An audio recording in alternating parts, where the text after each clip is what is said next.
This is the Transformers Studio Series 86 Leader Class Dinobot Snarl. The figure is part of the fourth wave of the Studio Series 86 figures for 2023. Oh my goodness, this figure looks absolutely amazing. It is gorgeous. And I think this is by far the best Leader Class Dinobot figure that Hasbro and Takara Tomy have ever made. I mean, this is probably the best one they have out of all the four we've gotten.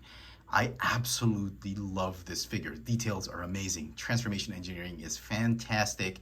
Figure looks so G1. Let's take a closer look at the details of this Dinobot Snarl. So head to toe, the figure stands at about 21.5 centimeters tall, or about 8.5 inches tall. And for size comparisons, here he is with the rest of the Dinobots, all leader class figures from the Studio Series 86 line. We've got Sludge, Grimlock, and, well, Slug, but he's Slag to me in G1. And he fits perfectly. He's about the same height as Sludge. Grimlock being like 2 millimeters taller and him being about 3 millimeters taller than Slug. So the figure comes, finally, a Dinobot with an actual proper sword. And the sword is made of this soft PVC, but it's not too flimsy. It's a little bit hard here in the center, but it's a little softer towards the end. But it does hold its form and shape, so it won't get bent out of shape that easily. So, okay, that's a good, I think that's a good compromise in terms of engineering and choice of plastic for Hasbro. So hard enough, but soft enough at the tip. So the figure is mostly gray and red plastic. I love the overall G1 look to this guy. Could use a bit more paint apps in the red pieces, but I think they were going for animation accuracy in robot mode, or for this figure in general. So, okay, I'll accept that. Nice Autobot logo right here. You've got the tail of the dinosaur folded up as wings, which is so G1 accurate. You've got a lot of compression going on in the figure, like the dino legs. The smaller dino legs have been compressed nicely inside the legs. The other feet are compressed here, just behind the arms. I mean, really, it feels like it's an Action Master. It feels like a model kit that you'd be surprised that this thing actually transforms, because the compression, the engineering, the way they've designed it is just absolutely amazing. I think this is the best one yet out of all the four Dinobots we've seen. So he's got a fantastic head sculpt, very, very G1. I do like that. Articulation, the neck is on a ball joint. You got a waist swivel. The arms can go in and out. They ratchet forward and backward. You got a bicep swivel, or I guess an elbow swivel. A little bit of a hinge for the bicep because of transformation. So it feels like it's a double hinge elbow, but really it's just a single hinge. The wrists can swivel. The feet, or the legs, you do the splits. You do forward and backward on ratchets. Very tight, actually. They think they've solved the issue with Sludge, the looseness of the ratchet, so I don't think DNA needs to come up with an upgrade kit for the ratchet hinges. The thighs are on swivels, ratcheting knee joints. Feet, as always, have the rocker tilt and a little bit of toe articulation because of transformation. Paint apps overall, I love it. I do have some comments on these gold plastic, which I'll talk about in Dinosaur mode or Dinobot mode. So transformation, get rid of the weapon, set that off to the side. Let's fix this upper part first, or rear part of the dinosaur, then we'll move on to the legs or the front part of the dinosaur. Okay, what you want to do is you want to unpeg this part right here, open that flap right there.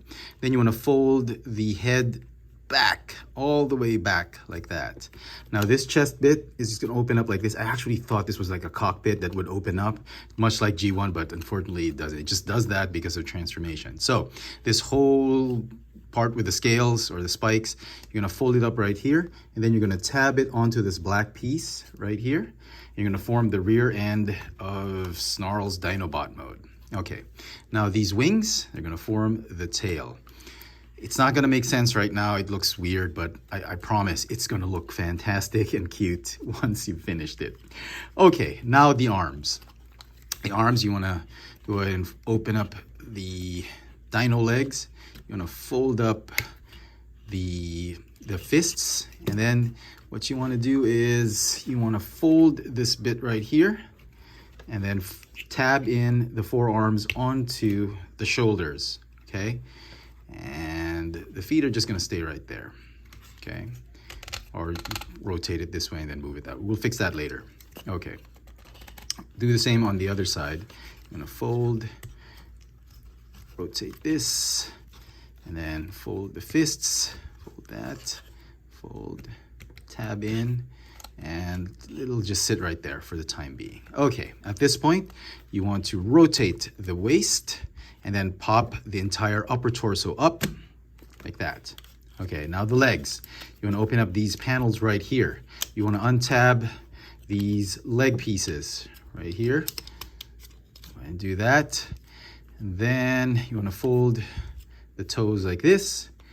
And then what you wanna do is you wanna rotate the entire assembly like this. And at this point, you wanna open up these pieces right here. You wanna just slide the soft PVC scales, and you wanna open and fold out the head. Once you've done that, go ahead and replace these panels, and you can go ahead and combine the legs together to form Voltron. No, I'm kidding. Just fold the feet, dino feet like this. Just keep them like that. And now this is the tricky bit. You wanna just keep it open and just slide the entire leg assembly onto his hips. And these the toes, they're gonna slide just underneath the chest cavity. Then what you wanna do is you wanna slide back that upper torso we just slid upwards. So you just slide it back like that. And then these, I guess, foot pieces or heel pieces, they have these tabs right here. They're gonna lock in that upper torso in place right here. And then just tab and close together. And there you go, that's the whole body, okay? Now all that's left is really to position the legs, the dino legs, so that the tail isn't hitting the ground. So, I mean, if you've seen a lot of these dinosaur coloring books, or, you know, you go to a history museum of natural history, the Stegosaurus the Stegosaurus kind of looks like this, with the front legs like that, and the rear legs like this, much like what the slug transformed, the Triceratops, I suppose. And if you position the legs properly, you can see that the tail actually does clear the ground. It doesn't hit the ground, and I think that's the proper way to do it. And, you know, it really looks like a Stegosaurus. And then you can open up the mouth like that, and then the sword pops in underneath, like right there. And there you go. So here is Dinobot Snarl in his cute little chibi-sized alt mode. I wasn't expecting it to be this squat. I thought it would be much longer. But I think the designers got it right. I think this is anatomically correct. I mean, based on the fossils we've seen, in pictures, in history books, what you've seen pictures of a Stegosaurus, I think the designers got it right. This is how a Stegosaurus would actually look like in robot mode. So yeah, I think it's great. I actually like it. You can see a lot of gold paint on his scales, but where there should be gold, also, like the head sculpt of the dinosaur, the legs, these should have been gold chromed, well, back in G1, but now instead of painting them gold, they actually molded them in this really, it's a nice glossy pearlesque type of mustard plastic. It borders on, like, if you made pastry cream and you flavored it with some tangerine or orange marmalade flavored pastry cream, it's kind of what it looks like. But it's that mustard gold, actually much better than the old mustard gold, but it's like a burnt yellow, dark yellow gold plastic that they use, and I do like the finish. I think it's a great premium feeling plastic. It's just that perhaps the figure would have actually looked better had they, instead of molding it in gold, they should have used the same plastic as the tail and just painted everything gold, because this is actually not a bad gold paint application on the figure. I actually like it. It feels metallic. It actually has got a good shine, good luster to it. I don't understand why they couldn't have painted it. Well, probably cost considerations, and they probably feel it would have been a manufacturing nightmare had they had to paint so many pieces. So, okay, I'm willing to compromise. It doesn't look bad. There's just a mismatch of gold colors when in fact they should be the same color. Okay, so there's a ton of details on the dinosaur. You can see a lot of these paneling, very nice. Love the detail. I love the paint apps that they've applied on it. I could use a little bit more paint apps, but I think they were going for animation accuracy. And if they were, I think they nailed it with this one. Very cool. And articulation for dinosaur mode. You can move the legs. They've got hinges here and there. Let me get rid of the sword for a while. You see some gaps here and there. I'm sure DNA design is going to fix all of that. The legs, they move like the arms, as well as the feet, the lower feet. Yeah, they move very nicely. They've got hinges in there, swivels right here. Mostly because of transformation. So the tail doesn't move though. That's his main weapon in dinosaur mode, like something like that. But yeah, very, very cute, nice chibi styled dinosaur. And if you want to know how long it is, it's just under 20 centimeters long. It's about 19.5 centimeters long from the tip of his nose to the tip of his tail, or roughly about 7 3/4 inches long. And here is Snarl with the rest of the other leader class Dinobots we've gotten from the Studio Series 86 line. Everyone in their Dinobot mode, and they actually look really good. It takes you back to the 80s cartoons, and it looks like Snarl is kind of it feels like he's kind of the smallest. Let's do a comparison with Slag. Slag is just a little bit longer. Tip of the nose to the tail, and put it right here. Yeah, I thought Snarl would be much bigger than Slug or Slag. Yeah, obviously Grimlock is way bigger than Snarl, and let me see Sludge. Yeah, Sludge definitely much bigger than Snarl. And if you wanted to, you can mount some of the core class figures on top of the Dinobot. I have Spike on Snarl. It's not a good fit, but it'll work actually. And if you wanted to give the Dinobot some blast effects, you can get DNA kits, and the blast effects will fit nicely, except on the mouth of Snarl. Snarl doesn't have a peg in his mouth. And if you remember, I think if memory serves me correctly, in the 80s, he did not blast. He didn't have any blasts coming out of his mouth. What he did was he did have the laser blast coming out of his tail.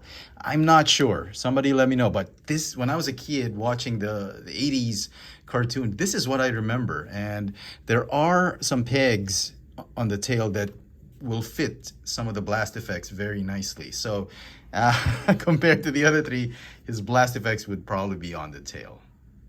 And so some final thoughts on the Studio Series 86 Leader Class Snarl. Man, I just absolutely adore this figure. This figure is perhaps my favorite out of all these 4 Dinobots we've had from Hasbro and Takara Tomy. I mean, the design team really went all out with this figure. I think the engineering was just absolutely superb. The paint apps were okay, not perfect, but they're very, very cool. I think they're very reminiscent of the G1 colors. The overall look and feel of the figure is so G1. I love the plastic quality. I love the paint apps to a certain extent. The design, the aesthetic, look and feel, even the Dinobot mode, that dinosaur, the chibi looking dinosaur, I thought was pretty cute. And I think even transformation, I think this one is probably the most enjoyable one out of all the four. So definitely my favorite out of all these leader class Dinobots. The figure is absolutely going to get a 10 out of 10. If I can give an 11, I would. The only way it's going to be an 11 is if they had painted the yellow bits gold instead of just molding them into that glossy yellowish gold plastic. That would have been an 11, but as it is, if I could give a 10.5 out of 10, I would. But easily a 10 out of 10. Definitely a must-have if you're collecting this line. Let me know in the comment section what you guys think of this Transformers Studio Series 86 Leader Class Dinobot Snarl. Hit that notification bell so you never miss out on any of my latest video reviews. And if it's your first time here, please subscribe. Thanks for watching.